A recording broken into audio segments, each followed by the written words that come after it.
Lembaga Bantuan Hukum Asosiasi Perempuan Indonesia untuk Keadilan, LBH Apik, Jakarta buka posko pengaduan usai mendapatkan laporan bahwa korban Gofar Hilman bertambah.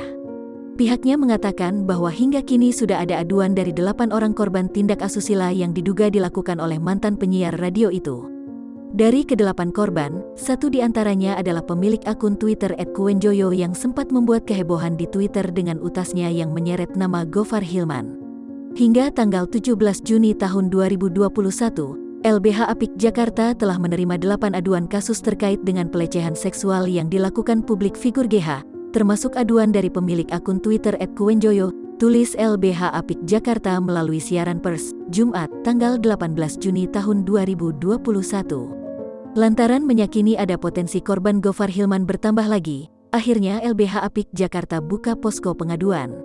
Melihat bahwa kemungkinan masih ada korban-korban yang belum berani bersuara, LBH Apik Jakarta dan Safenet serta para korban yang bersolidaritas membuka posko pengaduan untuk korban-korban lain yang ingin bersuara, tambahnya lagi.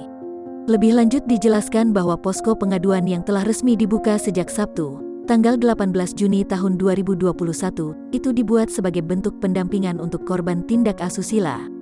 Posko pengaduan GH dibuat sebagai ruang aman untuk menguatkan sesama korban, dan menyediakan pendampingan hukum, konseling psikologi, serta keamanan digital jika diperlukan, lanjut mereka.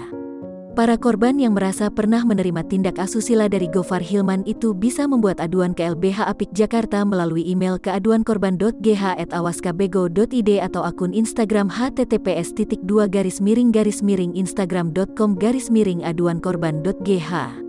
LBH Apik Jakarta juga akan menjamin terkait kerahasiaan identitas serta cerita dari korban Gofar Hilman tersebut.